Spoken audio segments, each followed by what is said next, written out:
kiekvienas be išimties žmogus turi priklausomybę? Praktiškai dienon slopinau save alkoholiu. Patys esam pačių save šeimininkai. Kada reikia pastebėti, kad tai jau priklausomybė? Reikia spręsti iš to, ką žmogus kalba. Žmogui, kad jisai užsinorėtų problemą spręsti, jisai turi savo tai pripažinti kaip problemą.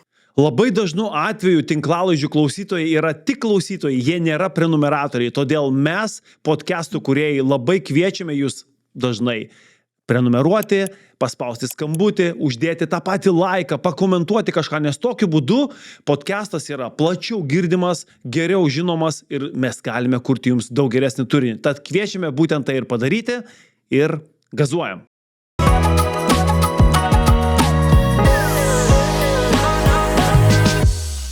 Sveiki visi, su jumis Alanas Zeranovas ir Alano podcastai, kurie yra skirti jūsų kūnui, sielai arba protui. Ir mes tikimės, kad bent vienas iš šių elementų bus paliestas, bus galbūt pristatytos jums visiškai naujos temos, o galbūt jau aktualios ir žinomos temos, bet kitais kampais. Toks ir yra mūsų podcastų tikslas.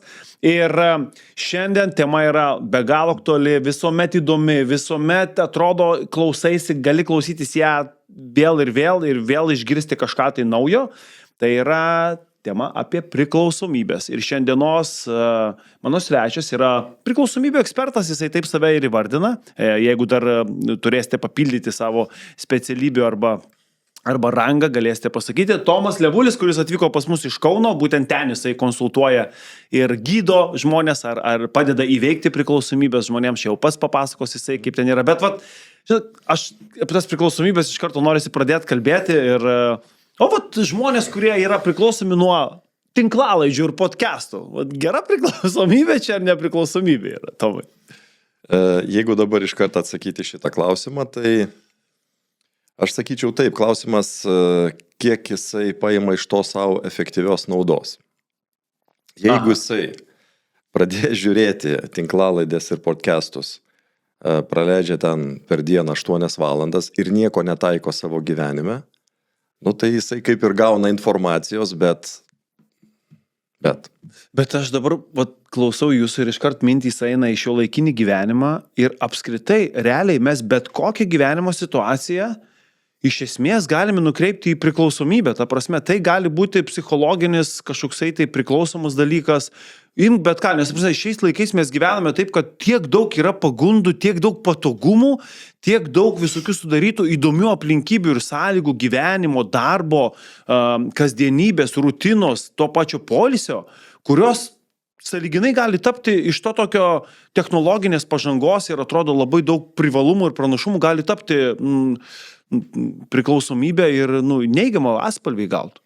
Žinoma, pilnai sutinku, tik kad jeigu tęsti mintį, tai ką aš norėčiau pasakyti, gerai, kad žmonės ir kaip pats tokie šaunuoliai skleidžiat gerą informaciją žmonėm. Bet iš kiekvieno žmogaus pozicijos aš sakyčiau, kad pasidomėjai ir taikį gyvenime, kad gerėtų gyvenimo kokybė. Nes vien pažiūrėti neužtenka dažniausiai. Tarkim, kad reikia sportuoti, tai neužtenka žiūrėti laidą, kad reikia sportuoti. Reikia eiti ir sportuoti. Bet jeigu žmogus prisėda prie kompiuterio ar telefono ten ar laptopo ir jisai praleidžia 8 valandas per dieną, jis tiesiog laiko nepalieka savo kitiem dalykam. Tai aš iš to konteksto, kad informacija yra gerai, tik tai svarbu, kad žmogus taikytų savo gyvenime praktiškai tuos reikalus ir tada gerės jo gyvenimo kokybė. Fantastika. Tai Tomai, aš labai dažnai savo paskaitas pradedu nuo to, kad jūs tikriausiai viską žinote, ką aš jums šiandien pasakysiu. Ir žmonės apskritai viską žino šiais laikais, surasti informaciją. Mano sūnus gali rasti informaciją per 10 kartų greičiau negu aš. Tik svarbiausia, ką su tom žiniomis yra daryti tam gyvenime, iš principo. Jo, tai pradėkime nuo jūsų pareigybės, priklausomybių ekspertas. Yra daug šioje srityje, kalbant apie priklausomybės tų specialistų. Galbūt trumpai, kuom jie skiriasi. Aš, pavyzdžiui, žinau narkologą tokį specialistą. Tai kuom skiriasi narkologas, priklausomybių ekspertas, kitokių gal kažkokių specialistų yra. Kaip jūs atskirti ir kas kokioje srityje kaip gelbėja? Aš pirmą nuo savęs pradėsiu, gal nuo savo gyvenimo kelio. Gerai. Nes aš save pristatau, aš sakau žmonėms, aš esu praktikas. Aš esu ne kalbėtojas, aš esu praktikas. Net ir dabar, man bus jau su 53 metais, aš tarkim, grįžtant biškį į tas tinklalaidės, patį kartais pasižiūrėjęs, aš ne vieną kartą esu save papildomai įkvėpęs nueiti į salę, nes, lankausi, bet pažiūriu, wow, toks kaip ženklas, atrodo, planuojasi dieną, žiūriu, šaunuolis, iš karto užtašytės ir į salę. Tai tokia, aš iš anų dalykų siūlau naudą žmonėm pasimti. O koks mano kelias, nuo ko prasidėjo? Tai aš kažkada gyvenime vartojau alkoholį, dariau tai ilgai, 16-17 metų. Vartojot kaip visi vartoja, ar vartojot iš 16-17 metų, kokį 12-13 tai vartojau kaip dauguma. Savaitgaliai, šventės, atostogos, tūsai, rūkydavau po pakelį į dieną maždaug. Klasika. Klasika. Kaip ir ėjo gyvenimas, atrodo kaip ir pas daugelį, ne? Bet gyvenime pas mums būna egzaminai. Egzaminais aš vadinu kažkokius tai, stipresni egzaminai, stipresni sukrėtimai, kažkokios padarytos klaidos gyvenime. To pasekoj pas mane atsirado daugiau streso, aš pradėjau daugiau pergyventi ir kalčių visokių nuoskaudų, ten nusivylimų, baimių ir taip toliau. Dėl tam tikrų įvykių mano poelgių ar situacijų gyvenime. Ir tą padidėjusi stresą aš tada pradėjau užpilinėti, jau ten nevartojimas alkoholio, ten užpilinėjimas buvo alkoholiu. Ir rūkiau ir cigaretėm rūkimu. Aš surūkydavau į dieną po 2-2,5 pakelius raudono Marlboro. O jeigu kalbėti apie alkoholį, mano patirtis, aš sakau, aš esu praktikas, aš nesu teoretikas, man patinka žmonės praktikai. Aš susitinku, sakau, ką turėjai, ką praėjai, ką turi dabar, koks tavo rezultatas. Ir man tai parodo žmogaus realią kompetenciją. Bet iš principo praktikas, kai praktikas susiduria su teorija, tai gimsta labai gera praktinė teorija. Jūs nebereikalo dabar sėdėt ir kalbat, tai aš noriu omeny, kad vis tiek teorija jinai yra, tik tai yra praktinė. Jo, tai bet jeigu grįžt nuo pačių pradžių, tai aš tada kažkur 4,5 metus praktiškai dienon slopinau save alkoholiu. Tai buvo, taip, kasdieną, minimum 3-5 alaus, plus fleškė 2 į pavakarę ten kažkokio brendžio degtinės ir 2-2,5 pakelį raudono Marlboro. Stiprių cigarečių. Po to buvo košė emocinė ten jovalas toksai, kad visko ten. Ir tai tęsiasi mano gyvenime, aišku, iš to dalykų savo elgesių su savim realiai, per santykius su alkoholiu, su rūkalais, aš davedžiau save iki tokio savo dugno, kas yra labai vertinga situacija gyvenime, savas dugnas. Net yra toks posakis, kažkur sako, žurnalistė daug pasiekusio žmogaus paklausė, sako, ką jūs savo gyvenime pasiekėt vertingiausio? Paties brangiausio, sako, dugną. Ir kai pasiekiau savo tą dugną, o tas dugnas kiekvieno iš mūsų atveju tai yra, jau čia dabar iš praktikos darbo su žmonėm, galiu pasakyti, irgi 15 metų tą darau. Tai tas dugnas, kas yra kiekvienam iš mūsų, Alanai, tai kai žmogus iš to, ką jis daro, tarkim, vartoja alkoholį ar ten rūko, kai jis asmeniškai jaučia ženkliai daugiau žalos, praradimų, savo suvokiamai, o kažkokia nauda ar ten privalumai jie yra labai maži arba jų nelieka. Čia grinai asmeniai žmogaus patirtį. Tai čia ir pačiam tai buvo. Ir pačiam pas mane tai buvo. Ir pas mane klientai, kurie ateina toj būsenai. Jie ateina toj būsenai, kai jie save būna dakalę, grinai čia yra asmeniškai jaučia, kad iš, tarkim, iš alkoholio vartojimo, iš rūkimo, ten iš marihuanos, iš dar kitų dalykų, iš lošimų, kad jam asmeniškai iš to žala yra max, hiper, jo suvokime. O naudos arba nėra visa, arba jinai labai maža. Tada pas žmogų gimsta noras tvarkytis. Spręsti savo problemą.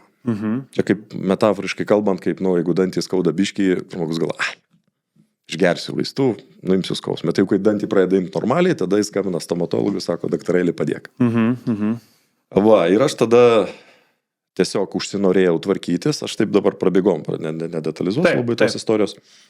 Užsinorėjau tvarkytis ir aš prisitraukiau pagalbą, įrankius gavau, kaip sakyti, visą tai pagal tam tikrą metodiką praleidau per save. Dalį tos metodikos aš dabar naudoju savo pagalbų žmonėm, daug esu dakūrės, datoblinės, mano autorinių daug dalykų yra. Ir pas mane dingo noras vartoti alkoholį, dingo noras rūkyti. Apie alkoholio vartojimo rūkimą aš jau net negalbu, apie elgesį, noro neliko. O čia yra giliau, nes dalis žmonių pas mus gyvena, kurie, tarkim, sako, aš nevartoju alkoholio, bet jisai su noru kovoja. Taip. Toks vienas mano klientas pasakė, tarp kito žinomas žmogus, tai sako, aš anksčiau, sako, iki darbo su tavim, Tom, aš jaučiausi kaip ant skersinio kabočių. Kiek iškabosi. Taip. Kabi, paskui tuft vėl, ten mėnesį pakenčiu ir vėl paskui užsikabinu. Tai aš pasiekiau, praleidau per save tą įrankį praktinį, pamačiau, kiek jis efektyvus. ir iš karto pradėjau turėti rezultatą. Tai vat man ekspertiškumas, tai yra, mano supratimu, yra, kai yra priežastis, yra būdas teisingas jį pašalinti ir yra rezultatas. Iš karto kyla klausimai asmeniniai kol kas. Klausausi, tas išgert 4-5 alaus dar fleškutę ten. Yra tas, skanu noras, kaip fainai dabar prisėsiu. Viskas juk prasideda nuo tokio, ar ten jau neskonija reikalas visiškai. Ir tai yra tiesiog... Mes kai einam į priklausomybę, galėsim aptartą visą paaiškinsiu mechanizmą tikrą, realų. Jo. Tai mes pradžiai, kaip ten liaudį sako, noriu geriau, noriu negeriau. Pradžiai būna taip. Antra fazė, noriu ir geriau. Trečia fazė, nenoriu, bet geriau. Tai tai kai vieni mano klientai yra pasakę labai su jumoru jausmu fainai, tokie, jumoro turėjo jausmo vyrai. Jie daug iki manęs buvo bandę ten tvarkyti savo problemas, tai mes griovėm tą mitą, kad atseit valia gali padėti sustvarkyti priklausomybės. Valia čia iš esmės ne prie ko yra. Daugiausiai atvejų, kiekių. Tai sako, Tomai, mes sakydom apie valią, sakydom, žiūrėk, kokia pas mus stipri valia. Mhm. Mes nenorim, bet jau 14 dieną geriam. Tai ta būsena. Tai sakau, grįžtant trumpai prie mano istorijos, aš kai pradėjau blaiviai gyventi, pradėjo visai kitaip sukti šarabanai man, visai kitaip supras daug ką pradėjau tiesiog. O ką paukojot dar grįžtant, labai šalia, Ką paukojau? Ką paukojot per tą savo dugną, pasiekimo dugno, ar buvo daug aukų? Santykiai šeimoje, pinigai, reputacija, efektyvumas, sveikata. Man buvo 303 metai, aš buvau... O veikla, darbas, karjera? Aišku kentėjo.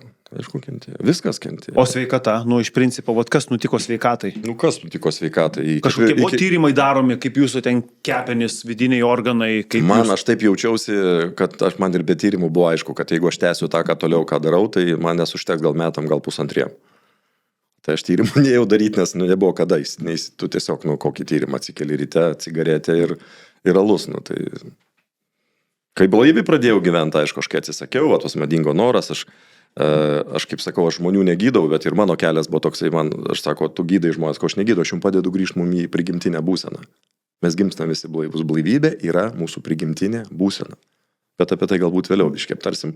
Tai kelias toliau mano kas, kad aš tvarkiau save, bet liko emocijos visą košę, ką aš užgerinėjau, kas pas daugumą, pas mus susta yra, tie mechanizmai jie analogiški pas žmonės. Ir aš tada jau ieškojimo keliu, kaip man sutvarkyti įsilygintą emocinę būseną.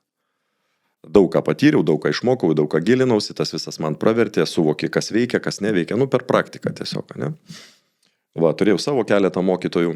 Mokytojas aš rinkdavausi dažniausiai pagal jo pasiekimus ir asmeninės patirtis ir pokytį rezultatą. Mhm. Man įdomu žmogaus asmenybės branda. Taip. Tas dalykas, ką jis pats pritaikęs, kaip jis pats gyvena. Ir paskui, kai pradėjau blaiviai gyventi, aš pradėjau stuksenti iš vidaus toks noras, gyveni vieną kartą, išsigrynink, kas tau pagal pašaukimą, kokia veikla iš tikrųjų, artimiausia yra. Taip. Tai buvo kelias, vėlgi daug visko išbandęs, aš esu prisilietęs daug visokių variantų, mokymų, gilinimuose. Ir aš ieškojau savo pašaukimą ir suvokiau, atėjo atsakymas, kad pagalba, su priklausomybėm, sveikatinimu, dvasiniai dalykai, tikra psichologinė pagalba, tikra, kas yra, tai aš galėsiu argumentuoti, pasakyti, kas yra tikra, efektyvi. Ir viskas, ir supratėjau tie atsakymai, kad yra mano pašaukimas, tada aš pasiruošiau šitą veiklą ir pradėjau darbuotis. Ir tada išėjau iš verslų, iš praeitų veiklų, ten, kur buvau ir panašiai. Tai tarytum visiškai brūkšnį, kaip dėjot, kaip nubraukėt ir gyvenimas prasidėjo. Bet toksai buvo tarpsnis, tiesiog tas per savo, aš tai sakau taip, per savo problemų sprendimą aš atradau savo pašaukimą. Ir įrankius per save praleidau, iš karto patikrinau kai ką, nes man sakau. Tas suveikė. Tomai, klausant jūsų, aš tik vienintelį dalyką noriu paprieštarauti ir noriu, kad mūsų žiūrovai tikrai turėtų omeny, kad dugno pasiekti nerekomenduojam niekam. Ir negalvokit, kad tai reikia tikriausiai dugno tą pasiekti ir ten matyt, kad nušvis. Tai tada laisva ranka ir toliau varys, kol tenais nebus to dugno. Gal nelinkėkim jiem to? Nelinkiu, nes tiek, kiek aš pats praėjęs, tai ne kiekvienas realiai ko gero ir atlaikytų. Mano kelias buvo toks, matyt, man tam reikėjo, kad įgauti stiprybės, brandos. Taip. Tas ir darbų su žmonėm padeda. Aš kartais sakau klientams, kad jūs čia mažai mane kuo nustebinat. Aš žinau, kaip yra ten, žinau, kaip tai tvarkyti ir žinau, kaip turėti rezultatą, nes pats jau 19 metų sąmoningai blaiviai gyvenu, nei rūkau, nei vartoju alkoholį. Tam mes ryčiai susirinkome, kad įkvėpti jūs ir pamotyvuoti motyvuotume tam, kad to nedarytumėte. Lygiai taip pat ir aš, kuomet einu ant scenos ir kalbu apie sveikesnę gyvenseną, bandau įkvėpti žmonės, sakau, tikrai nereikia pasiekti dugno, o galima gyventi visą laiką kokybiškai, kam ten kažkur tai kažką paaukot ir paskui kilti viršų. Jų galima kažkokią bendrą... Šitą, aš atsiprašau, noriu įsiterpti, Alanai, aš tai vadinu, sakau, būkim išmintingai proaktyvūs. Vat išmintingas proaktyvumas gyvenime, ne? Tai žiūrėkim dienos režimo, gyvenkim blaiviai, sportuokim, ilsėkimės, vat visas. Tai jeigu žmogus tame gyvena, tada jisai tiesiog, jisai nekuria savo tų problemų. O jeigu dugnas, tai apie dugną vėlgi čia yra labai individualu. Jauniausiam klientui buvo 17, kuris atėjo ir pasakė, sako, Tomai, tu mano kaimynam padėjai, matau rezultatų, sako, padėk ir man, nes sako, aš jau neturiu pinigų ant cigarečių ir analaus, sako. 17 metais. 17 metais. Vyriausiam klientui vyrui buvo 72 metai.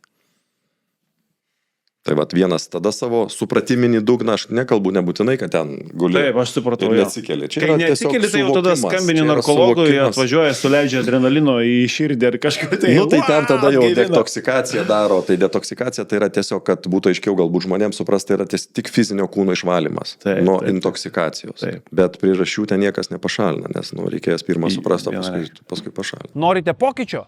Prisijunkite prie FitMe bendruomenės, pasinaudokite nuolaidos kodu, spauskite čia ir gaukite mėnesio nemokamą prenumeratą kartu su mitybos planais, sporto programomis bei specialistų konsultacijomis ir dar daugiau.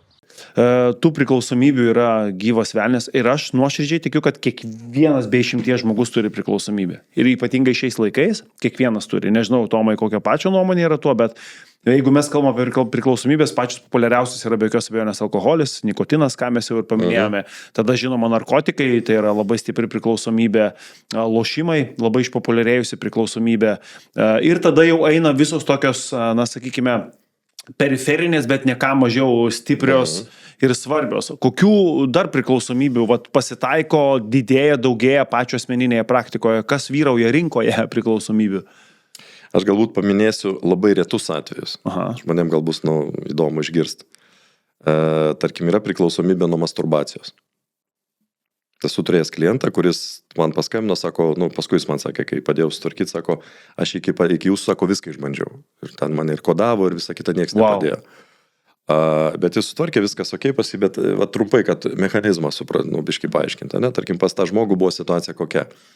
Jisai grįžta po darbo, įtampoj, darbas judesy, pardavimuose, kontaktai, spaudimas iš valdžios, prekyba, visa kita. Jis grįžta įtampoj. Jis nevartojo alkoholio, nerūkė. Toks jau buvo jo nusteikimas, kaip sakyti, jis ten buvo, kentėjo nuo tų dalykų, susilaikęs buvo, kad nedaryt, bet jis įtampą taip nusimdavo. Jis eidavo į kitą kambarį namuose, šalia žmonos, šalia vaiko, užsidėdavo tam tikrus tinklapius ir taip nusimdavo įtampą pasimasturbuodamas. Ir tai darydavo 5-6 dienas per savaitę. Aišku, per eilę metų, tai kas pasišlyjo santykiai, seksualinė sveikata ir taip toliau, žmonos nepastenkinimas. Tai jis atėjo, šiam paaiškinau priežastis šito dalyko, daviau įrankius, jis jas pašalino, sutvarkė, atsistatė viskas ir santykiai su žmona ir tapo laisvas nuo pornografijos. Kokios dar priklausomybės? Arba kas bent jau, tarkime, kyla labai sparčiai kreive? Kiek tenka girdėti, tai kyla kreivė dabar, yra vieni dalykai, Alanai, kas pas mane ateina klientai, tai daugiausia man tenka susidurti ir padėti žmonėm, tai alkoholis, rūkimas, marihuana, kokainas, lošimai ir artimo žmogaus psichologinė priklausomybė nuo, tarkim, pasakysiu buitiškai, kad būtų aiškiau, kai žmona yra priklausoma nuo vyro priklausomybės. Jinai yra psichologiškai priklausoma. Tas irgi labai dažnas atvejis. Vyras šeimoje geria arba žmona, bet dažniau būna vyrai, mes pasižymim šito vietoje. O žmona pergyvena dėl jo. Ir jinai bando su vyru kovot 10, 15, 20 metų, idant vyrą priverstų atsisakyti alkoholį vartot, idant priverstų kažkur kreiptis, o vyras nenori. Bet čia žiauriai įdomu, aš esu girdėjęs šitame momente, netgi esu, man atrodo, ir mintį pasirašęs, kad tas palaikymo faktorius, ypatingai alkoholį vartojančių šeimose žmonių, tas palaikymas ir tą jūs sakot moters vaidmenį, tai yra rūpinasi. Ir vyras visą laiką žino, kad šalia jo yra žmogus, kuris neatsiribojęs, o kuris jį atvirkščiai palaiko, bando jam padėti visą laiką šalia, pergyventi, verkia ten su juo, kartu pergyvena ir taip toliau, jisai toliau pila. Čia kažkas panašaus? Čia apie tai. Čia apie tai būtent. Jo, yra tokia savoka kopriklausomybė, bet kad būtų aiškiau žmonėms, kad suprastai, aš imsiu modelį šeimos, vyras ir žmona.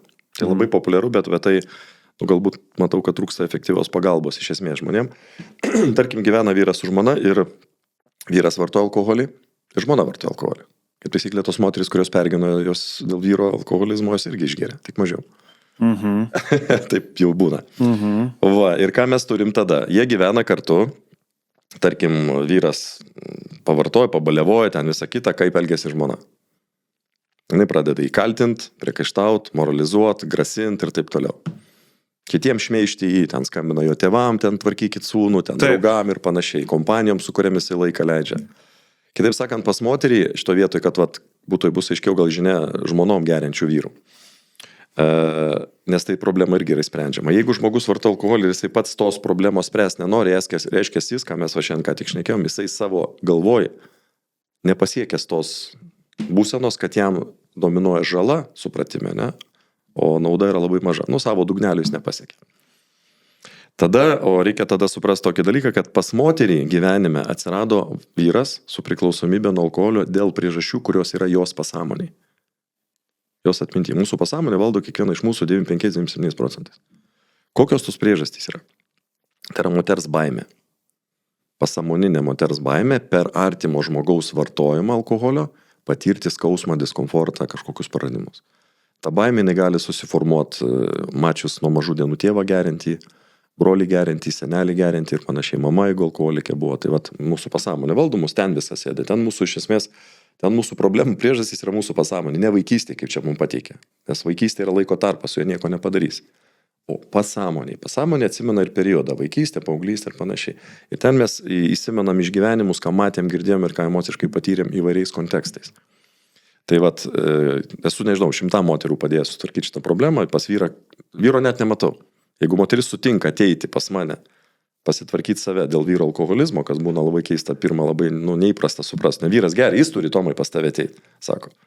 Jis nenori, tai ką aš jį žaginsiu psichologiškai, jeigu atstumsit pas mane. Bet aš girdėjau, kad reikia tiesiog atsiriboti nuo tokio žmogaus. Ne. Čia yra teorijos, kaip sakyti, aš kalbu iš savo praktinės patirties. Atsiriboti ne visada reikia.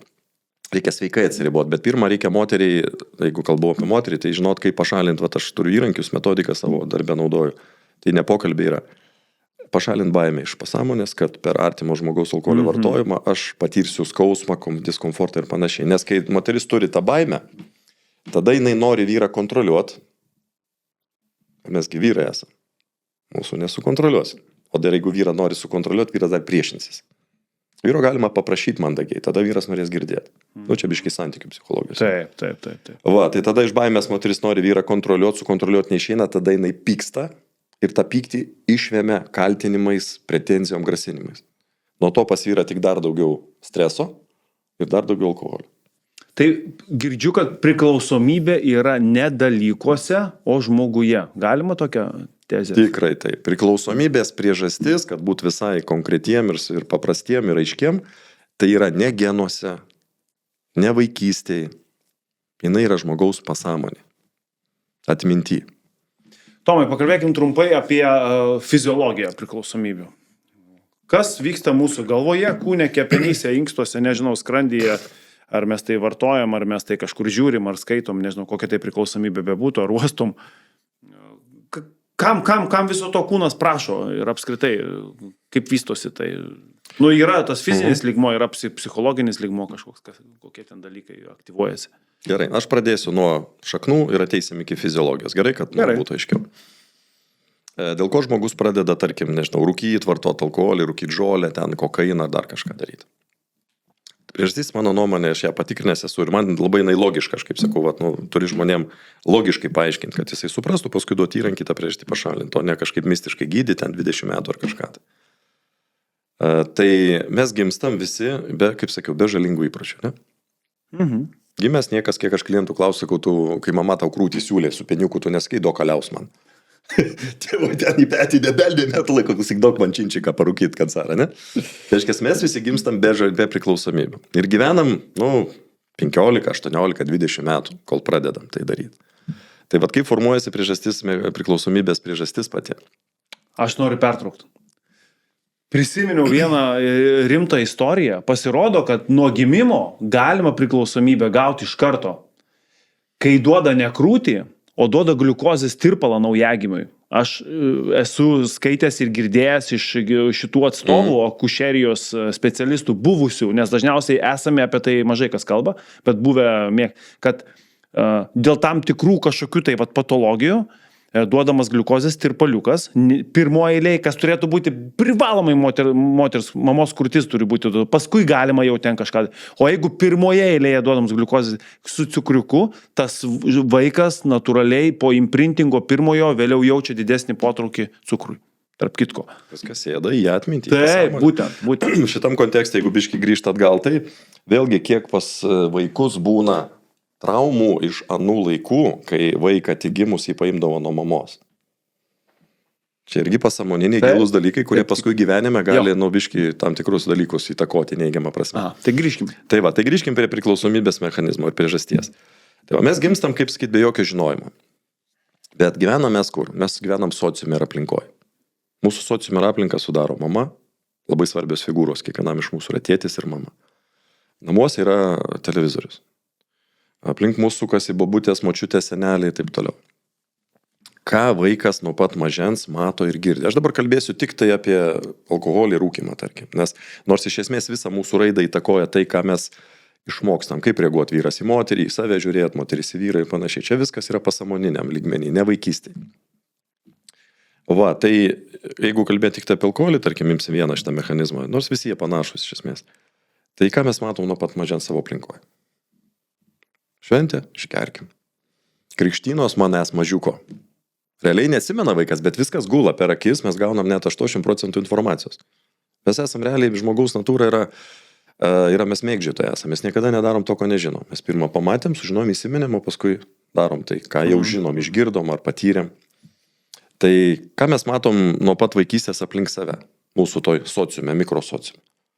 Tėvųgi mūsų niekas needukuoja, kad gyvenkit blaiviai, blaivybė normali būsena, prigimtinė ir panašiai, kaip mums plauna smegenys. Sako, gert reikia, tik reikia mokėti gert. Ir paskui dar dadeda ant viršaus, sako, reikia sakingai, kultūringai. Kaip sakyčiau, ką reikia valgyti, tik reikia tai daryti sakingai, kultūringai. Ir vaikas auga toje aplinkoje, jis mato ką, jis mato, kaip šventė švenčiamas, jis mato, kaip stresus ramina, mato, kaip balius daro, mato, kaip tostus sako. Ir į pasąmonę viskas sėda. Jamgi mums niekas nuo mažens neaiškino, man taip pat tame tarpe, kad tomukai alkoholis yra narkotinis nuodas, cigaretės, tabakas irgi yra narkotinis nuodas, jie turi tas savybės, mes jų niekaip iš jų nepakeisim. O blaivybė yra normaliai prigimtinė būsena, vaiką nevartok. Kaip ten tas tyrimas su vaikais darželį? Tai tą irgi galėsiu paminėti, ne? Ir mes taip kaip augam šito aplinkoje, televizorius, filmai, ypač pozityvūs herojai filmuose. Grįžo vakare po darbo, koks ten policininkas, 3 nusikaltėlius pagavęs. Viską įsipylė, cigarą prisidėjo. Vaikas žiūri, paauglys, wow, ir aš toks būsiu kaip šitas dėdė. Jo, amerikietiški filmai, visi atkreipkite dėmesį, kai tik užeina kažkas į namus, iškart iš šaldytuvo ir tą lūtį tokia atsidaro, tai klasika. Tai visa yra tokia savoka tikroji, jeigu tikra mokyme žmonėm, ne, yra tokia savoka kaip socialinis, psichologinis programavimas. Žmonės galima programuoti. Jeigu aplink žmogų suformuoji tam tikrą aplinką, tu gali jį suprogramuoti ir valdyti kaip robotuką. Tas ir daroma pas mus. Labai didelė dalim. Tik tai mums, galbūt apie tai niekas nepasako, taip, žinai, iš lempos. Ir kas vyksta toliau? Ir toliau mes matom 1000 kartų, kaip elgtis su alkoholiu, kad jis atseit, ar ten cigaretė ramina, atpalaiduoja, ne? Kad po sekso reikia užrūkyti, kad jeigu nervinės reikia užrūkyti, tarkim, ne?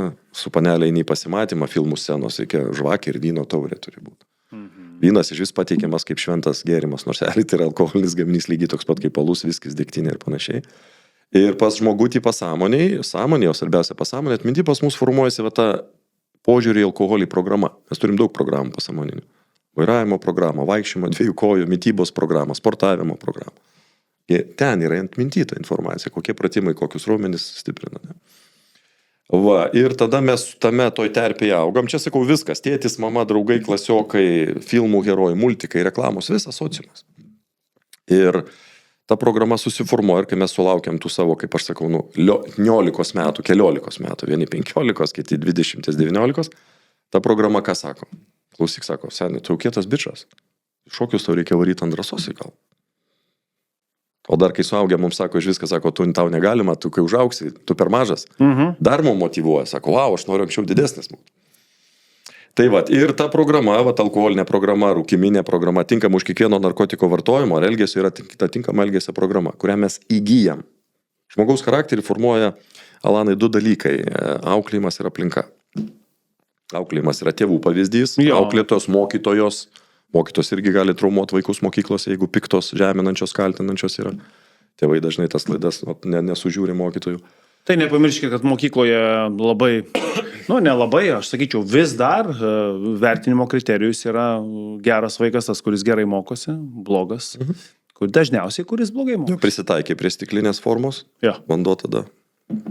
Tai va, tai greit esant toliau šitą momentą, tai kas formuojasi, kas vyksta tada? Sulaukiam savo paauglystės, kai jau tipo galima, ir pradeda žmogus vartoti. Pradeda pirmus išgerimus, pradeda vartojimus alkoholio daryti, pirmus užtrukimus. Tai aš tą patį dariau čia. Organizmas pradžiai priešinas, yra tokia fazė pripratimas. Kadangi tai yra narkotikai ir nuodai, pradžiai mums būna neskanu. Susiraukiam, bet neparodys iki prieš aplinką. Mes lipam per tą pasipriešinimą ir tęsiam vartojimą ir kartojam tą vartojimą kažkuriuose situacijose ir susiformuoja psichologinis įprotis. Psichologinis įprotis tai yra žmogaus pasąmonė įsimena situacijas, kuriuose žmogus tai daro. Tarkim, penktadienis po darbų. Aš anksčiau kadaise. Bet čia dar nėra ta tokia baisi priklausomybė. Ne, aš iki to atvesiu. Čia yra tas toksai gražus ritualas, kurį mes įeinam į įpročio fazę. Ne? Jo, čia yra, aš pasakoju dabar nuo pat šaknų priklausomybės vystymas. Ok, taip, aš jaučiu tai. Aha. Nuo pat šaknų priklausomy kitos fizinės lygmens irgi daisim. Aha.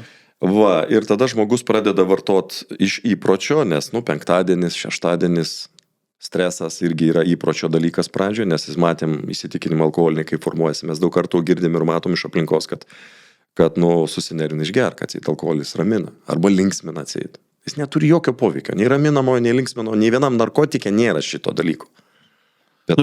Betgi ramina, visi sakė, kad ramina. Aš tai neatsimenu, aš jau senokai nevartoju, bet... Aš žinot, tai aš girdžiu irgi iš klientų, kai pradedi darbą kartais, sako, man atrodė, kad ramina. Pasakysiu pavyzdį, suaugusiam žmonėm laidą darot, kaip sakyt, bus labai aišku.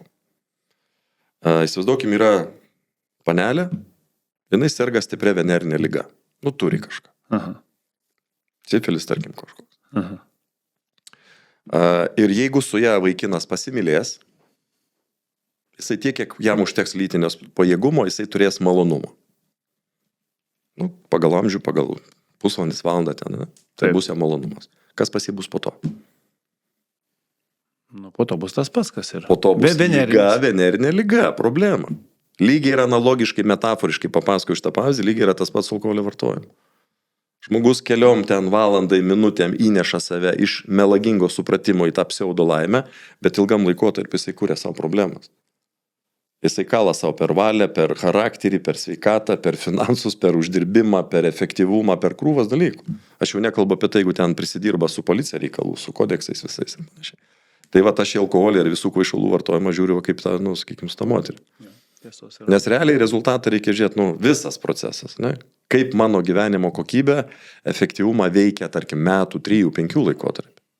Kas pas mane gerėja, kas prastėja. Kalbant apie alkoholį, tai iš vis yra, kol tai tampa priklausomybė, mes einam link to po truputėlį, tai kokių 70 metų periodas, tai nėra, jis gali būti, jis toks pakankamai tęstinis, jisai nėra taip, kad šibam per savaitę ir tu tam. Ne, čia tie etapai individualiai nuo žmogus priklauso. Vienas žmogus gali ten, sakykim, kaip daugum atrodo, tvarkingai vartoti alkoholį, jisai nugyventi gyvenimą gali. Ir jam tai bus okei atrodys, aš niekada neverčiu žmonių, sakau, atsisakykit, privalot. Ne, kas jau pasiekėt savo dugną, yra būdas, įrankiai galima sutvarkyti efektyviai. Tai įprotis, ne? Tai įprotis yra, kai kartojasi situacija, vartoja žmogus į save įterpinėja į kūną narkotinį nuodą. Tai visos tos substancijos, čia ką be paimsim, alkoholis, ten tabako dūmas, elektroninės cigaretės, marihuana, kokainas ir panašiai. Elektroninės cigaretės iš vis kaip įdomu. Visas tas dalykas, mes terpiam į kūną, ne? Ir ląstelės gauna tą visas medžiagas, ir nuodus, ir narkotikus. Ir eina laikas, ir su laiku jau ir ląstelės pradeda darytis priklausomos nuo narkotinės sudedamosios. Taip, cheminio elemento. Ir viskas. Ir tada ateina, tai vadinasi fiziologiniu poreikiu, tai yra fizinė priklausomybė. Ir tada žmogus ne tik įprotis yra, ten išgert, pavartot, parūkyti ar kažko, bet jau ir kūnas prašo reikalauti.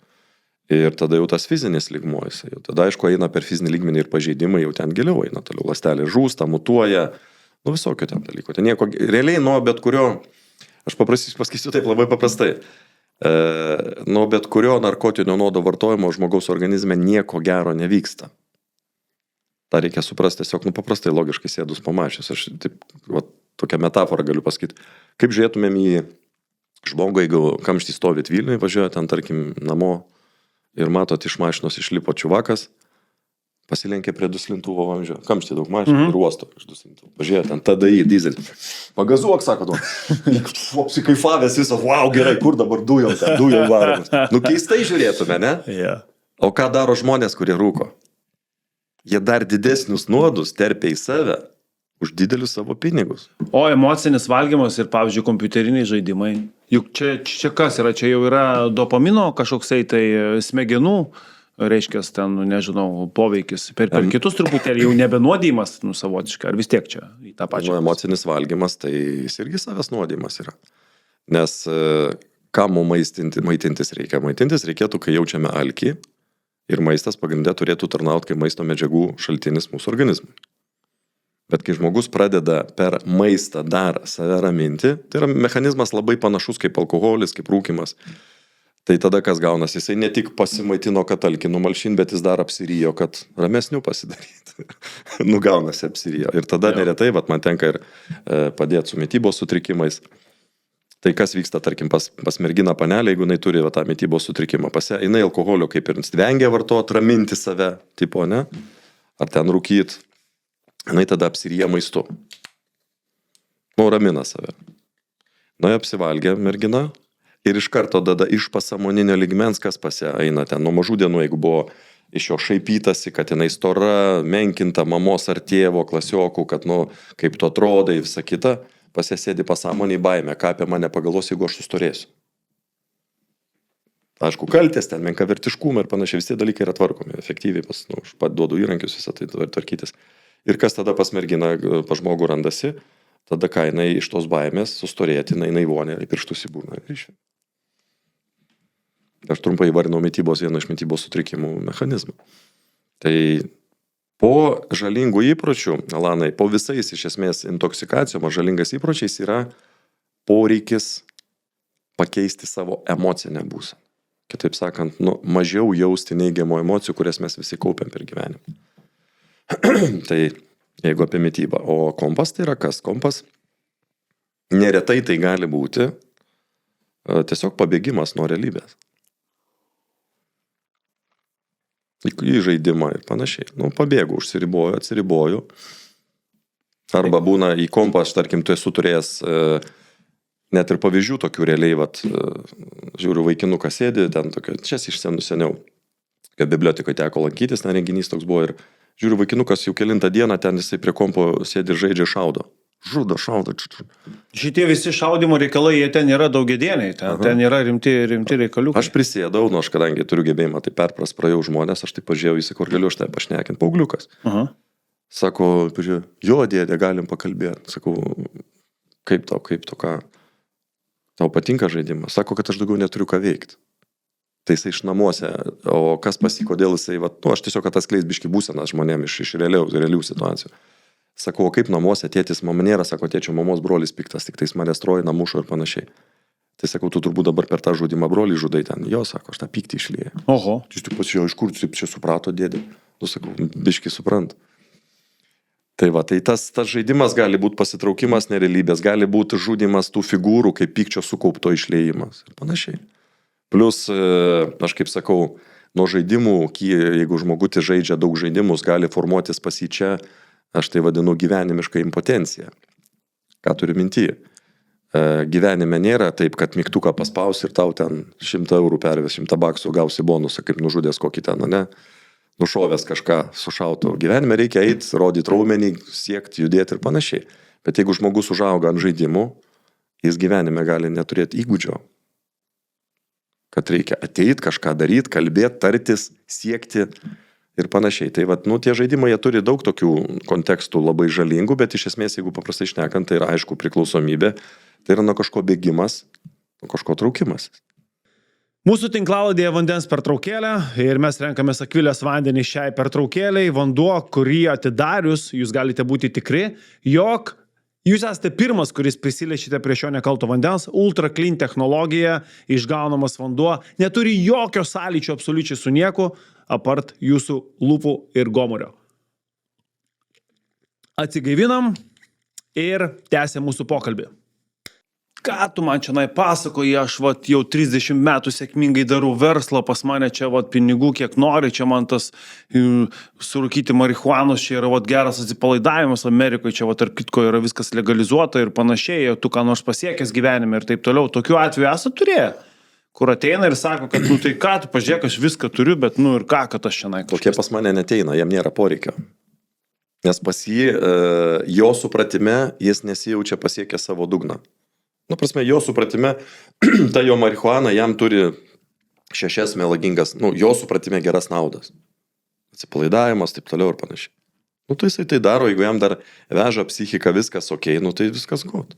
Bet aš esu, tarkim, turėjęs atvejį, kai buvo 3 bičiuliai verslo partneriai, rimti, vyrai daug pasiekę versluose gyvenime, ir vienas iš jų, jie buvo lygiom dalim susimetę į verslą, ir vienas buvo paniręs į žolės rūkimą, į marihuaną.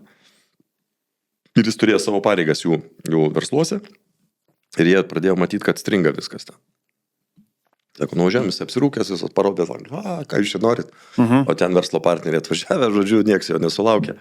Tai buvo toks atvejis, kai jie jį pasisodino, sako, arba mes tave metam iš verslo, arba, surado atrinkę buvo jie mane, ten pasidomėję. Prieš tai, sako, arba važiuoji pas Tomą Levulį ir, pradirbė susitvarkai. Buvo toks atvejis, kai jau jį tada žostkai griežtai paėmė. Bet iš to, ką pats sakai, supraskim, kad iš to, ką mes darom, žmogui, kad jisai užsinorėtų problemą spręsti, jisai turi savo tai pripažinti kaip problemą. Tai aš ir kalbu apie tą suvokiminius svertus. Kiekvienu gyvenimo momentu, tarkim tam amerikiečiui, iš to žolės rūkimo, kiek jis supranta savo, kad daro žalą, kiek jis gauna savo naudos. Jeigu naudos jo supratime jam atrodo daugiau negu žalos, jis neužsinorės tvarkytis. Tokiem žmonėm aš sakau, nevertų jam eit pas mane, nes aš tai per 10-15 minučių perprantu, sakau, laisvas, aš tau nieko nepadėsiu. Dažniausiai tokį pilietį būna atvedus per prievartą pas mane žmona, kaip sakiau, ta ko priklausoma, kuri baimę turi, tada aš moterim sakau, ateikit, aš su jumis padirbėsiu. Nusiraminsit, pas vyrus per pusę sumažėjo alkoholio vartojimas kaip minimum. Arba mama kontroliuojanti atveda 28 metų savo vaiką. Kultūrinis momentas, geografinis. Šiaurės tautos mažiau atsparios alkoholiui, bet turi kažkokius kitus. Imkim, kažkur yra vyno gerimo kultūra, viduržemio jūros regionas, ten Kaukazas, Azijoje, ten kanapių patraukti yra nieko baisaus, ten Pietų Amerikoje, ten, vėl visokios ten nuovirai, visokie kaktusų, šitie visi, kaip ten, ajaska, kaip ten. Aivaska, jo. Paskui, ką mes ten dar turime Turkija, Egiptus, ten kaljanų kultūra kažkokia, visur yra kažkokia tai sava šitą mes iš ten įmam pavyzdžius, mes kažkur tai galvojam, kad ten yra taip gerai ir ten tarytum yra ta tokia kultūra, kuri sako, kad čia viskas yra tvarkoje, čia galima, juk čia žmonės kažkur ten, imkim viduržemio jūros regioną, tai ten ir ilgamžiai visi ten vyną gerdami visą gyvenimą. Pavyzdžiais mes vadovavomės čia, kaip šitoj vietoje. Jo. Jeigu pradėti nuo žodžio, Alanai, savokos kultūra. Kas yra kultūra? Kultūra tai yra mum aplinkoj sociume formuojami elgesio stereotipai ir modeliai. Taip. Šitie dalykai, kiek man teko, galimybę suprasti, įsigilinti ir pamatyti, kaip tai veikia, šitie dalykai realiai yra valdomi. Vienoj šaly galima labiau išpromaušinti vyno pramonę, už to, aišku, supraskim, stovi suinteresuotos jėgos ir struktūros. Už viso to yra didelė įtaka, dideli pinigai. Ir nebūkim naivus, negalvokim, kad tas, kuris man gražioj pakuotėj iščiūlo kažkokį tai kvaišalą, kad jis rūpinasi manimi. Jis nesirūpina manimi. Jam reikia mane apgaut, kad aš pradėčiau jo kaką gaminamą į save terpt ir jį maitinčiau 30-50 metų savo resursų. ir paskui dar savo pavyzdžių užprogramuočiau savo vaikus, dar 4-6 kokius žmonės, ir jie tą patį darytų. Va, tai jeigu pradėt nuo kultūros, tai man iškilo toks pavyzdys, aš kitą kartą su vienu žmogum bendrau, sako, tai čia Tomai kultūra, tai aš kaip tik man tada buvo, darbė pas mane, turiu tokią nuotrauką, kur žmogelis nugriuvęs nuo soliuko visas toks ten. Sako, kiek tau čia kultūros? Girtutukas, strigęs. Sako, kiek tau čia kultūros yra? Kiek tu čia matai kultūros? Sako, čia nėra, čia šlikštu. Tai vėlgi, aš sakyčiau taip, reiktų atskirti narkotinių nuodų vartojimo elgesio stereotipus nuo kultūros, nes mano supratime kultūra yra geras ir teigiamas dalykas. Ne? Menas, poezija. O taurė vyno su prie maistų, klasikinis pasakymas, juk tai irgi yra. Populiarus pasakymas, mano argumentas tada duokit vaikučiui savo irgi vyno. Šaukštuką. Kai taip žmonėm pasiūlau, sakau, gerai, jūs tą vyną mėgstat sūrį, ten kiti brandy labai brangų. O beje, o jeigu duotų? Jeigu niekas nesutinka. Daugumas sveikesnio proto žmonių nesutinka. Ir argumentas būna koks. Sako, taigi negalima per mažas. O sakau, ir ką? Ką reiškia per mažas? O kai užaugs jau bus gerai? Jo sako. Taip sakau, argumentuokim, panalizuokim tą momentą. Esmė yra labai paprastas, jeigu žiūrėt, mūsų sudaro ląstelės psichika. Tas pats vynas, tas pats cigaretė, ten dūmas, tas pats alkoholis ar bet kuris kvaišalas, jisai veikia neigiamai į psichiką ir į ląsteles. Tai pas daugumą žmonių supratime užtenka ko, kad mažam kūnui, mažesniam kiekiu ląstelių, tai yra žalinga vaikui, o jau kai to kūno ląstelių bus daugiau, jau jam nebus žalinga. Sakyčiau, daužyti galvą į sieną vaikui nereikia 6 metų. O jau kai nuo 18 jis tiek dubasina, saikingai, kultūringai. Aišku, jeigu vaikai tėvai jam tokį pavyzdį rodytų, nuo mažens jis tai darytų. Va, tai čia mano atsakymas tiesiog būtų toks biškis, atskirkim kultūrą nuo narkotizacijos. Čia žmonėm galbūt labai keistai bus supras, bet aš narkotiko legalizuoto, narkotis yra narkotikas, jis legalizuotas įstatymiškai, tabakas irgi. Nikotinas ir alkoholis, taip mes turim du. Nuo to jie nenustoja būti narkotikas. Kaip ir logiška. Va, tai aš to nesakyčiau kultūra, tai yra antikultūra. Kultūra yra pozityvūs, geri dalykai. Menas, dailė, sporto kultūra, va, pats ką propaguoju. Va, pavyzdys, įkvėpimas, čia yra super. Geri filmai, ne tie, kur programuoja scenos, kur ten kiekvienoje scenoje 100 kartų parodo, kaip ten kažkoks geras, pozityvus veikėjas, alų geria viskį ar cigarą užsirūko. Tai yra programavimas mūsų. Taip, kad aš visai šito dalyko neskaitau kultūrą, čia nieko bendro su kultūra neturi. Tai yra tiesiog, nes aš vėlgi iš tos pusės taip sakyčiau, žiūrėkim į tai, ką mes darom, ką mes į save įterpiam, ar tai mūsų psichinė ir fizinė sveikata stiprina ar silpina. Toks paprastas kriterijus. Jūs nuo šito pradėjot tinklalaidę, ir dar kartą kartuoju. 8-okui suprantamas. Ar tai, ką aš į save įterpinėjau, ar silpina mano psichinė ir fizinė sveikata. Ir ant to statykime viską. Apie 8-okus tos pačius paaugliai. Mes esame daugiausiai vartojantį elektroninių cigarečių ES valstybė paauglių tarpe. Kiek man teko paskutinę statistiką išgirsti, nustebino labai. Tai tos elektroninės cigaretės ir apskritai paauglių priklausomybių vystymosi kultūra. Ar atsineša kažką iš paauglystės į brandą, ar paauglystėje tapti priklausomu yra lengva, įmanoma, ar yra tų priklausomybė, ar turite tokių klientų. Truputį tą amžiaus ribą kažkaip tai papasakoti. Užvakar turėjau klientą. Labai tarp kitko, vėlgi, tokia išaiškinga patirtis. Iš vis, jeigu atsakyti pilniau šitą klausimą, tai vėlgi šitų priklausomybė ir rūkimo, nes elektroninė cigaretė tai yra tas pats rūkimo dalykas. Vienareikšmiškai. Va, tik tai vėlgi užuomazgos jos formuojasi nuo pat mažumės, sėda į žmogaus sąmonę ir pasąmonę, ką mes matom ir girdim aplink save, ne? Beje, praleidau, trumpai paminėsiu tą pavyzdį, ką apie darželį buvo tyrimas, ką darytas apie programas. Apie mažus vaikus. Taip, čia prie to kad patikrint, ar vaikas turi šitą narkotinę kažkokią programą, buvo tyrimai atlikti. Tai darželį socialiniai darbuotojai atėjo ir sako vaikam, žaiskit šventę, šiandien jums bus laisva programa. Vaikučiai kiek 4-5 metų darželį. Žaiskit vaikai šventę, jungė kameras ir filmavo. Kaip vaikai žaidė šventę?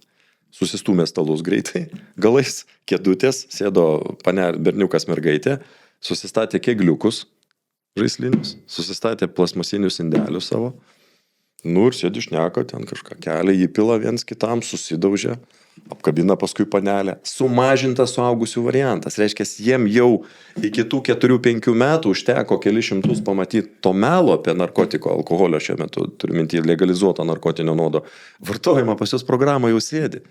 Ir jau tada jie pažaidė tą visą dalyką. Tai ką jie nevartos alkoholio, kai jiems bus 18-16? Tai va čia tas, kad supras žmonėm būtų, kad čia jau nuo mažų dienų mes dedam į galvą savo pavyzdžiais, to, ką mato, girdi mūsų vaikai, visą šitą dalyką, visą šitą mūsų sociumas, jisai taip pat veikia.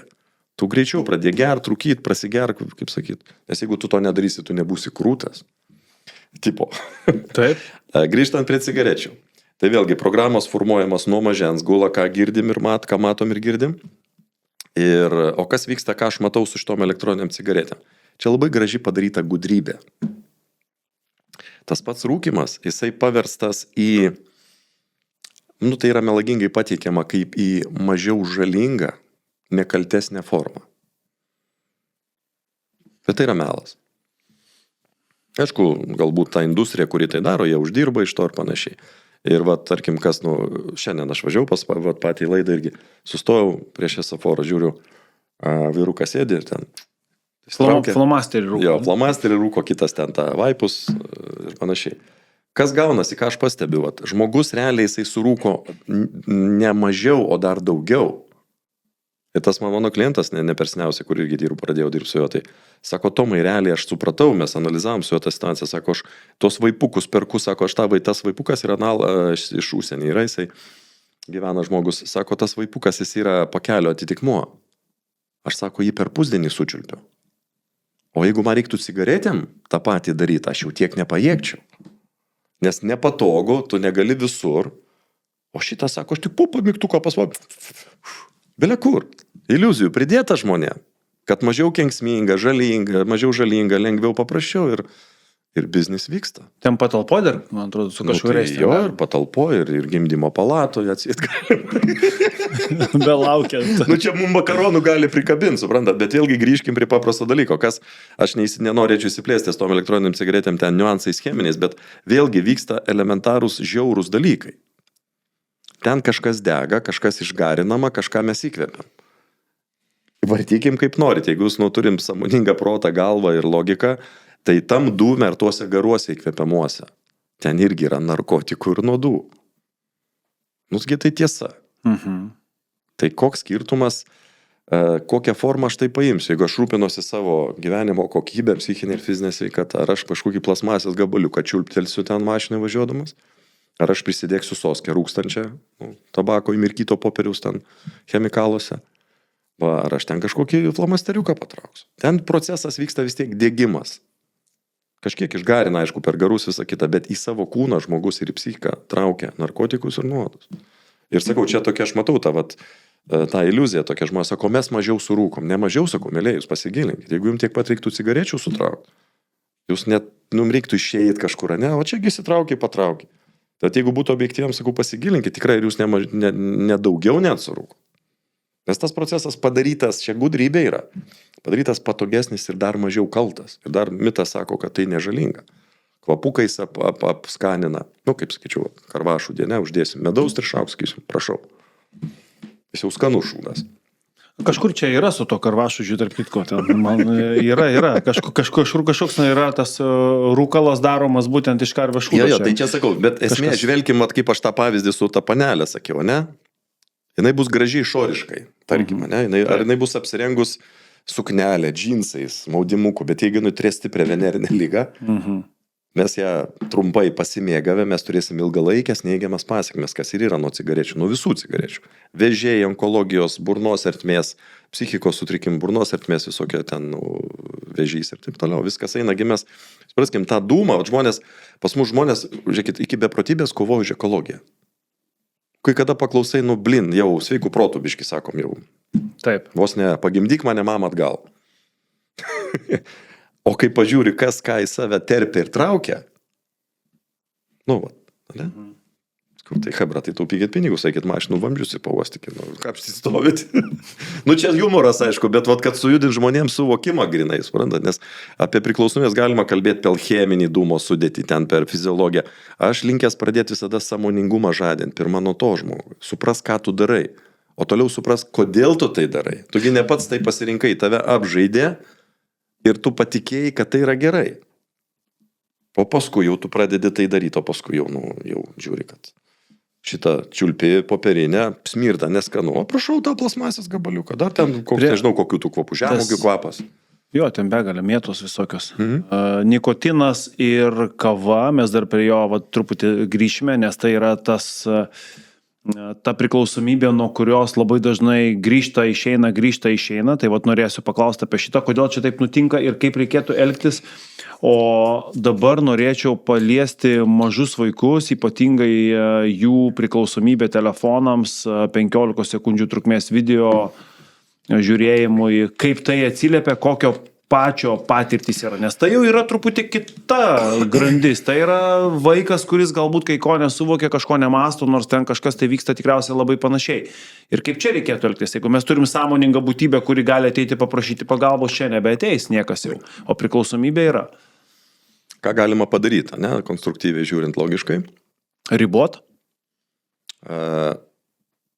Reikia žiūrėti į šeimą kaip į sistemą, pirmiausia. Ne? Žiūrim ne tik į vaiką, žiūrim į šeimą kaip į sistemą. Yra tėvas, mama. Vaikas ten gimė, auga. Klausimas, ką tėvai su tais telefonais daro. Tai yra vienas momentas. Ne? Nes neretai, kiek jeigu tenka, man kreipiasi žmonės, tai kaip sakyti, tai tada pradedi vis tiek svarbios mums figūros yra tėvas ir mama. Mama 60% nemažiau svarbi mums psichologiškai, nes mes per ryšį jau su ja užmesgam. Taip. Tėvas 40% ir ten, kaip sakyti, proporcija, šiam ar mažiau daugiau. Tai vėlgi tas pats pavyzdys. Ką daro tėvai? Ir kuo vaikas, čia yra aš vieną sluoksnį noriu tik parodyti, ką vaikas pakeičia tuo telefonu. Dažniausiai pakeičia tikriausiai tėvų laiką, ne? Aš link to lenkiu. Nes jeigu tėvas, tarkim, aš suprantu, dirbantys žmonės viską, bet jeigu jis grįžo po darbo, kad ir kiek pavargęs, bet jisai nusiprausė po dušu, pailsėjo pusvalandį, užkando, resursą atkamino ir eina pabūt su vaikais, tai jisai tada duos laiko savo. Jis tada skis hebrytę, padedam telefonus, kažko užims. Einam pažaidžiam, kaip sekėsi diena ir panašiai. O jeigu jisai grįžo po darbo, išgėrė 3 alaus, suvalgė karbonadą, atsigulė ant sofos ar ant lovos miegamajam, pasiėmė telefoną, laptopą ar teliką įsijungė. Mes mokomės per akis. Tėvai mums yra labai svarbios figūros. Bet šitoje vietoje labai svarbi yra aplinka šeimos, vaikų. Mano atveju dažnai būna, kad mano vaikai sako, nėra draugų, arba mano draugai irgi žaidžia, arba kažkas tai tokio. Pats tu galbūt tą akimirkai neturi galimybės, ypatingai vasaros metu dabar, kaip pavyzdys, išvažiuoju iš namų, aš dirbti, žmona irgi dirbti, vaikai lieka. O tai jie sako, nėra nieko, visi sėdi žaidžia arba kažką ir aš noriu žaisti, arba mane kviečia. Taip toliau. Vėl toksai va. Okay, tai toks atmazas. Reikia, Lanai, žiūrėti, mano nuomonė, reikia žiūrėti visą bendrą kontekstą, bet kreipti vaikus į tai, kad, kažko užsiimti. Ir kas dar labai svarbu, mano nuomonė yra, kad mes tėvai ugdytume savo vaikuose tuo, kaip mes su jais kalbam, kaip elgiamės, ką jiems sakom, ugdytume unikalumą ir pilnavertiškumą. Kad jisai nebijotų būti savimi išmintingesniu ir kitokiu. Tai reiškia, kad tada mažiau suveiks bandos principas, ką apie mane pagalvos. Jeigu aš ateisiu prie Hebros, kurie ant suoliuko sėdi sukišę nosis į telefoną, aš ateisiu kažkur ir pradėsiu atsispaudimus daryti ar dar kažką, ar atsinešiu pagaliau šachmatų lentą, sakysiu, davai, Hebra, pamankštinam raumenį. Nes giliau eina po to, tarsi, kad neiškristi iš minios, ką pagalvos, ką pasakys. Tai mes tėvai galim savo vaikuose tą ugdyti, edukuoti ir išmintingą unikalumą. Tu būk savim, tu nebūk kaip visi. Tugi negyvent, aš kai savo nekartą esu pasakęs, vėlgi ir prieš tą sporto salę nueidamas, gana žiūrėti, Tomai, kaip gyvena kiti. Gyvenk tu. Nes tengi mes žiūrim, kaip gyvena kiti. O kur mano gyvenimas? Būna žmonės prisėda prie tų Facebookų, šmeisbukų, ten po 3 valandas valagas, prabėga. Palauk, sako, atsisuk į save, žmogau. Gerai, kiti gyvena, o kaip tu jauties? Pragulėsi ten 3 valandas vakare su telefonu ir ką? Tešla, riebalai, apkiautimas. Ir tai kartoji. Tai va čia daug dedamų yra, bet sakau, ką mes galim kaip tėvai daryti, tai mylėti vaiką besąlygiškai, jį edukuoti, skirti savo laiką ir drąsinti vaiką, kad jisai nebijotų būti savimi, kad jis ugdyti jame pilnavertiškumo ir drąsos jausmą. Ir kad jis nebijotų kitą kartą klasiokam atėjęs pasakyti, jūs sėdite ten, norit žiūrėkite tos telefonus, aš einu ten kažką kitą padarysiu. Ir jam vienodai lygiai ramiai jis emociškai reaguoja į tai, ką kiti jam į tai pasakys. Kai jisai ramiai reaguoja į pašaipą, į kažkokį ten, tu čia ne kažkoks nenormalus, panašiai, kad jisai turėtų sveiką savivertę. Va čia yra labai svarbus dalykai. Tada jis dar bus drąsus pakankamai ir jis eis darys tai, kas teisingiau. Arba tai, ką tėvas išmintingas jam pasakys. Į mūsų pokalbio pabaigą aš vis dėlto norėčiau paliesti dar ir pačio gydymo kažkokius tai niuansus, kaip tai vyksta, kada žmogus turėtų suprasti, kaip turėtų atskirti kažkokius tai požymius, galbūt kokia ta paskutinė stadija. Dar kartą, kad tai pabrėžtumėte, bet aš dar noriu grįžti prie nikotino ir kavos, nes tai yra du priklausomybės faktoriai tokie, galbūt, sakykime, lengvi, nelabai ten ir lengvi, cukrus tas pats, nuo kurio grįžtama, išeinama. Ir tai tarytum, nežinau, vėl dopamino reikalai, malonumo, paskui kažkur tai tu supranti, kad tai tau jau kenkia, tu vėl išeini, vėl biški pasitvarkai, vėl grįžti. Su šiuo mechanizmu kaip kovoti ir kodėl taip nutinka, nes tai yra labai dažnai, tie tokie išeinu, grįžtu, mitybos plano laikausi, nesilaikau. Kava, kas yra kava, kofeinas irgi turi priklausomybinių dalykų formuoja, ne? Va, ir irgi tas stereotipas, elgesio modelis, elgesio programa. Kava, cigaretė. Ir žmogus tada įpranta. Jis įpranta kava, cigaretė, o cigaretė paskui alkoholį. Teisingai, kava, cigaretė čia labai populiarus. Šitie visi, kava, tada tualetas dar dažnai būna. Kava, cigaretė, ritualai. Bet jeigu kalbėti apie kvaišalus, tai ta kava jis irgi priklausomybinį mechanizmą, priklausomybinių savybių turintis dalykas yra, o cigaretė toliau paleidiklis yra į kitas stipresnės priklausomybės. Kiek yra tyrimų daryta, tie, kurie, tarkim, sunkesnius narkotikus vartoja, jie visi arba didesnė dalis, jie rūko. Tai, cigaretė, alkoholis ir panašiai. Ką daryti? Tai arba savo galvą įjungti ir kažkaip tvarkytis, arba susirasti specialistą, kuris paaiškins, kad už to rūkimo yra tavo rūkiminė programa, tarkim, ne? Ir tą programą padės pašalinti, perprogramuoti į laisvę nuo rūkimo programą. Tai tiesiog, paprastas mano tai būtų atsakymas toksai, užsinorėkit problemą spręsti. Kad gimtų noras žmogų. O toliau bandykit patys, jeigu matot, kad neišeina, ar neišeina, reikia spręsti iš savo rezultato. 3 mėnesių, pusmečio bėgi. Jeigu aš turiu rezultatą, reiškia man gaunasi. Jeigu aš rezultato neturiu, tai reiškia kažko man trūksta. Žinių, supratimo, įrankių, metodikų ir panašiai. Ir tada ieškoti specialisto. Blogiausia, kad jie visi nori mest. Ko nepaklausė, nori mest rūkyti, čia viskas noriu dabar tą susitvarkyti, noriu svorio numesti, noriu kavos atsisakyti, nes jau tas anas veikia, bet matyt, kad šiuo atveju, kada žmonės taip kalba, tai reiškia, jie dar nenori, nors ir sako, kad nori. Matyt, kad tas noras turėtų gimti jau iš kažkokios pasekmės, aš taip įsivaizduoju. Bet apie tą tokią stadiją iš patirties, kada jau ateina žmogus arba kada reikia išvelgti savyje tą jau priklausomą žmogų. Aš esu tokį girdėjęs dalyką, kai tie, kurie atmeta ir sako, kad ne, man tai negresia, man tai nėra, aš to ne ir panašiai, arba tas kalties jausmas kažkoks atsiranda savyje, dar patinka kažkokie tokie psichologiniai faktoriai, ar išraiškos, ar veikia kažkaip žmogus kitaip. Kada reikia pastebėti, kad tai jau priklausomybė, kaip tai įvertinti reikia? Tai jeigu pačiam žmogui, turint mintyje, tai vėlgi tas yra individualus traktavimas. Grinai, nes žmogus mes suvokim, mes patys esam pačių save šeimininkai. Mums niekas neprivers, jeigu mes nenorim. Kaip ir logiška, ne? Jeigu mes dabar padėsim viens kitą vers nueiti į tualetą, nusišlapinti, o nenorim, tai ką? O juk kai užsinori kiekvienas, jis tada jau nesustabdysi. Kaip ir logiška. Lygiai tas pats su visom bėdom problemom, su priklausomybėm. Tai žmogus gyvena, jis kažką daro, vartoja alkoholį, rūko, jo individualiai patirti išgyvenimuose sėdėjo, kaip aš sakiau, čia tas bazinis dalykas suvokiminis turėtų būti, manau, daugumai. Jam atrodo tai daugiau žala ar daugiau nauda. Ir jeigu tas jau ženkliai daugiau žala, jis jaučiasi šūdinai, paprastai šnekant, ne? Tada jis ieškos pagalbos. Ir žmogus nori problemą spręsti, reikia spręsti, traktuoti ne iš to, ką jis kalba. Aš biškai apie emocijas dar to paminėsiu irgi, kas po to yra kaltės, visos ten ir panašiai. Tai reikia spręsti ne iš to, ką žmogus kalba. Reikia žiūrėti iš to, ką žmogus daro.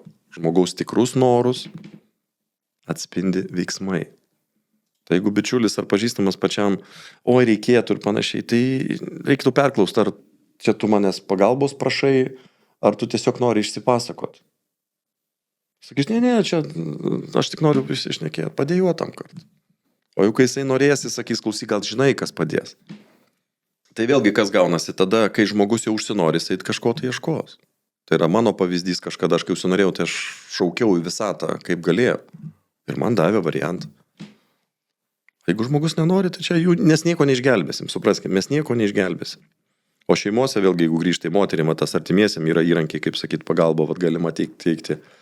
O jeigu kalbėti apie kaltes, ką užsiminiai pats, ne, tai po žalingų įpročių, po intoksikaciją, ne, pas visus žmonės yra tam tikras kiekis sukauptų neigiamų emocijų.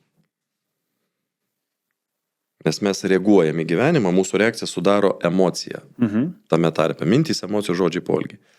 Va, ir kai pas žmogų realybė netitinka į blogesnę pusę, į blogą pusę jo lūkesčio, žmonės jaučia neigiamą emociją. Emocija yra virpesio, tam tikro dažnio, žemo dažnio vibracija. Baimė, pyktis, nuoskaudos, kaltė, įtampa, nusivylimas ir panašiai. Savivertės tokios neturėjome. Pasitikėjimo savim stoka. Va, savigraužos kaltinimai. Ir tada tas emocijas mes kaupiam per laiką kūne. Kiek jaučiu emociją, aš ją kaupiu kūne. Jinai niekur neprapuola. Laikas sumuoja ir tada aš tai vadinu emociniais blokais. Jie pasiskirsto kūne tam tikrose vietos. Net yra sistema, psichosomatika vadinama, toks, kaip sakyt, dalykai, dėsningumai. Ir paskui, ko aš ilgiau nervuosi, aš savo pavyzdį, kaip paskui, pas mane daug stresų iššovė, tai tada man reikėjo didelio kiekio alkoholio save alerament. Nes aš norėjau save nuskausminti, restartinti ir kad nejausto visų kalčių, pykčių, tą, ką turėjau nešiau savyje. Aš per tai praėjęs viską. Va, ir tada pa žmonės viena iš dedamųjų, kodėl jie daro intoksikacijas. Turiu minti kažką narkotinio nuodo savybių turinčių skysčių ar ten substancijų vartoja, ar legalizuotų ar nelegalizuotų, čia skirtumo nėra. Va, tai jie kaip ir nori nejausti tų savo neigiamų emocijų. Tai labai populiaru, labai pa žmonės, tai sako, geriau iš nervų, kad nusiramint. Tai nieko ten nenusiraminsi, tik tai tam kartu atjungiu čia, nužudau kažkiek smegenų ląstelių ir aš nejaučiu to emocinio skausmo. Bet realiai psichika išbaladoja ant rytojaus, to dar jo vala daugiau. Tad aš kai dirbu su žmonėm, aš paaiškinu priežastį, čia visi tie dalykai turi priežastis, jos yra žmogaus pasąmonė. Ir padedu išsivalyti ne tik, kad tapt laisvu nuo tam tikros priklausomybės, kur noras prapuola. Ir tai aš tai vadinu grąžinimu į prigimtinę būseną, aš nieko negydau. Aš sakau, hebra, aš jums padėsiu grįžti į prigimtinę būseną. Nes pas mus daug mitų su priklausomybė pinta. Liga nepagydoma, paveldėjai, ten dabar sveiksi 20 metų. Blin, sakau, ką čia daryti 20 metų? Va, tai aš sakau, žmonės, aš jums padedu grįžti į prigimtinę būseną ir kartu padedu išsipašalinti tą programą priežastį priklausomybės, bet kartu padedu išsivalyti tas neigiamas emocijas, ką žmonės turi prikaupę. O tai yra nuoskaudos ant tėvo, mamos dažniausiai. Nusivylimas savim, gyvenimu, baimės, kaltės, savigraužos, pykčiai, krūva visokių dalykų. Kažkokios traumos vaikystės einančios. Žinoma. Vaikystės trauma tai yra, kad paprašiau būtų aiškiau žmonėm, nes tokių pas mus savokos kartais naujas, kas ta trauma, tai nieks man kojos nesulaužė.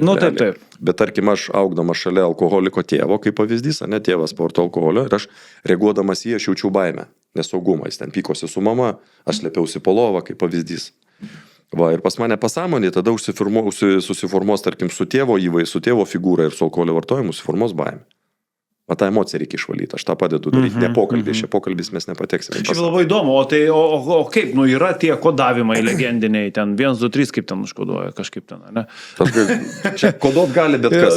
Hipnozė, kodavimai, ten akupunktūros kažkokios, tai nežinau, tie visi kiti būdai, jie veikia, ne visą laiką, žinokit, kažkaip aš girdėjau, kad... O jūs sakot, kad jūsų 99% jūs... Man yra toks efektyvumas, aš tą drąsiai deklaruoju. Aš labai... Kaip tas gydymas vyksta? Gydymas pas mane pagalba vyksta kaip? Ateina pas mane žmogus, aš pasigilinu, su kokiais lūkestį man kelia, kokiais turi tikslą, mes jį susikonkretinam. Ir tarkim, jeigu žmogus pas mane ateina, aš ir santykiai, emocijos padedu tvarkytis, ne tik su priklausomiu dirbu. Tai tarkim, jeigu pas jį alkoholis ir aišku, po to aš jam paaiškinu, kad tu žmogų turi išgyvenimų, pergyvenimų turi. Kaip ir logiška, kažką užgilinio skyrybas, ten žmona ėdė, ten dar kažkas ten ir panašiai. Va, paaiškinu šitų dalykų priežastys, logiškai, schematiškai, nieko bendro tai neturi su jokiais genais, vaikystėm ir panašiai, nes tai yra mistiniai dalykai, kur paskui, nesupraskime, jeigu logiškai sakyt, Tu paveldėjai, tai kas paveldimas yra genas. Logiška. Tai jeigu aš tai įvardinu kaip priežastį, tai aš turėčiau tada tą geną surasti ir išimti. Sveikų protų logiškai suvokiamas dalykas, bet nieks to nedaro. Tai mano nuomonė tai yra elementariai žmonių klaidinimas tiesiog. Arba sakyti, kad tu sergi lėtinė nepagydoma liga. Tai jeigu nepagydoma lėtinė, kam tave gydyti? Taip. Toks, kaip sakyt, einam į šaldytuvą, žiūrim, kaip jis kalbėjo mašinai. Sakom, kodėl jis neskalbė. Tai žmonės varo kažkur, kažką jam bando padėti, žmogus 10-12 metų kažkur vaikšto, bet rezultato kaip neturi, taip neturi. Tai aš ir vadinu tą ekspertiškumu, tai suprasti ir paaiškinti logiškai priežastį, visą mechanizmą ir savo darbę aš naudoju, turiu tam tikrą autorinę metodiką, to pasieko, aš viską paaiškinu, pritaikau tos įrankius individualiai, jų pagalba žmogus perprogramuoja savo pasąmonę. Efektyviai ir ekologiškai. Viską detaliai aš paaiškinu per susitikimą. Tai yra praktinis darbas su savim. Ir viskas vyksta puikiausiai, tas pats efektyvumas yra 100%, 99%. Aš tą pasiekiu, aš čia ne mano pagyra, ateina realiai įvairių žmonės. Aš jau 15 metų tą darau. O ateina tokie, kurie netiki ir labai skeptiškai žiūri, ką tu čia man pasakysi, ką tu čia man išaiškinsi, o paskui pasikeičia. Ar turėjo tokiu atveju? Aišku. Dalis klientų ateina šiek tiek jau sumotyvuoti, ta prasme, į mano pusę, jeigu juos man rekomenduoja kažkas, klientai, tarkim, tokių apie 60% maždaug. O dalis ateina, taip, sako, kažkur mačiau tave, ten YouTube, pažiūrėjau reklamą, ten ar tinklapį kažkas, tai, ir sako dabar, įdomu, atsako, paaiškink. Ir pradedi dirbti su žmogu. Sakau, tu manim netikėk, tu logiškai supras, ką aš tau aiškinu. Daug įvairių pjūvių, aš sakau, apie tos pačius genus, ten paaiškinu, kad tai yra, nelogiški dalykai, kad čia ne jokia nepagydoma liga, nes jeigu nepagydoma, tai, turėčiau aš kelt ranką, sakyti, aš pats deklaruoju, kad nepagydoma lėtinė liga, tai ką aš tau padėsiu? Aš kaip ir sveiko proto žmogus, aš logiškai neprieštarausiu pats savo. Tai aš užsiimu tų priežasčių šalinimu ir žmogui paaiškinu visą mechanizmą, ar tai apie tave. Taip, stresų yra emocijų po alkoholio. Aišku, sako, aš prisigerdavau, tik susipykstu, tarkim, su žmona, ten darbė sunkesnė situacija įimu ir 0,7 degtinės šūkti ir sueina, sako. Pas apie tave, apie mane. Aš aklai nebruku žmonėm nieko, sakau, suprask, toliau duodu įrankį, sakau, pradėk tai daryti, suprantu, kad tu dar neturi patirties, netiki, bet daryk ir per 1-2 savaitę tu pradėsi jausti rezultato pradžią, jausti. Nesuprasti, o jausti. Ir sakau, ta tavo pokyčio juntama pradžia, tu pradėsi ramėti emociškai, tu pradėsi į alkoholį laisvėti, noro neliks ir tu jo nevartosi ir savo blaivybę priimsi kaip normalią būseną, nes pasmužėkim, kaip visuomenė neretai pateikia, tarkim, šitą klausimą. Ne? Sako, jeigu tu negeri, tu esi kažkoks. Kaip ir gerai. Čia yra visur taip. Tai yra klaidinga mano nuomonė. Kaip sakyčiau, jeigu tu heroino nesileidi, ką sakyčiau, tu nenormalus esi. Pavyzdžiui, tas pats kokainas, čia toks elito, žinai, kažkoks ženklas, čia jeigu tu kokainą... Tai yra tik stereotipai, nes kodėl jisai... Bet tai yra narkotinis nuodas. Kodėl jisai patapęs galbūt šiek tiek elito atributų, nes jisai brangesnis. Tai logiškai, kokainą sau leisti gali žmonės, kurie turi daugiau pinigų. Čia paprasta, čia yra kaina narkotikų. Ir viskas. Tai čia tiesiog, jo kaina, įprotis vartojimo, jisai ir prieina prie tam tikro segmento pagal perkamąją galią. Pats tai pavadina elitu. Šiaip iš tikrųjų labai įdomu, ką mūsų žiūrovai mano šią temą. Galbūt būtų įdomu, kad komentaruose pasidalintumėte, pavyzdžiui, kokį turėjot santykį su priklausomybės, galbūt gydymu tuo pačiu, kaip pabandėte iš jo išeiti, arba kokių priklausomybių turite. Iš principo, galite patvirauti, būtų labai įdomu sužinoti, labai įdomu kaip klausytojai. Nes aš sakau, aš manau, kad kiekvienas žmogus turi vienokią ar kitokią priklausomybę. Galbūt jinai yra viena iš jų daranti tikrai nedidelę žalą kaip priklausomybė iš esmės. Pasidalinkit komentaruose apskritai, ar turėjote kažkokių tai reikalų su priklausomybėmis, kaip jie sprendėte, kažkokia tai jūsų mini istorija tikrai bus įdomu ją paklausyti, paskaityti. O Tomo tada pabaigai dar norėčiau paprašyti, nežinau, ar kažkoksai palinkėjimas, ar kažkaip tai pabandykim užbėgti įvykiam už akių, ką norėtumėt pasakyti, į ką turėtų atkreipti žmonės dėmesio, galbūt į jaunimą galim kreiptis labiau, jeigu manot, kad suaugusių mes čia dabar sąmonės nepakeisim ir panašiai. Kažką tokio pabaigai įkvepiančio šią temą. Galėčiau pasakyti taip, mėlyjei, užsinorėkite gyventi kokybišką, išmintingą gyvenimą ir išmokti džiaugtis, būnant švarios sąmonės.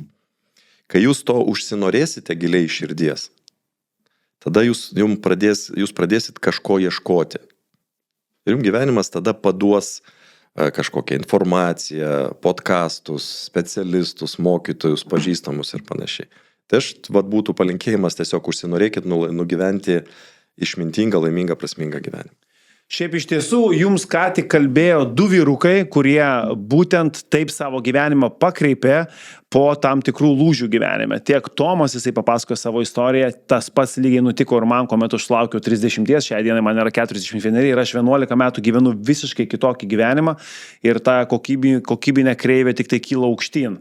O jeigu jūs iki šios akimirkos klausėtės mūsų, tai galbūt jūs nepadarėte kelių labai svarbių dalykų, kurie yra mums labai svarbus. Tai yra užsiprenumeruoti kanalą, tai yra paspausti varpelį, kad kitas podcastas pasiektų jūs kuo anksčiau ir kuo greičiau. Tai yra uždėti tą patį laiką, kas padeda mūsų kanalui plėstis ir skleisti sparnus. Ir taipogi vienas kitas komentaras, apie kurį mes paprašome jūsų irgi tinklalaidės metu, irgi mums labai nauda, būtent kanalo sklaidai. Tai Tomai, dar kartą dėkui, kad atvykote, skyrėte laiko. Manau, kad informacija labai aktuali, labai naudinga. Žmonės tikrai išgirs, išsineš, atras save tuose situacijose, tuose stadijose, tame mechanizme vienoje ar kitoje vietoje. Ir atsiminkite, pagrindinė tikriausia žinutė yra šios mūsų tinklalaidės tokia. Nereikia laukti dugno pirmą ir jeigu jau jaučiate, kad artėjo tas metas, kada kažką reikia tvarkytis mūsų gyvenime, šiandien kalbant apie priklausomybės, tai užsinorėkite to labai labai stipriai ir viskas yra įmanoma. Ačiū Tomai. Ačiū už pakvietimą.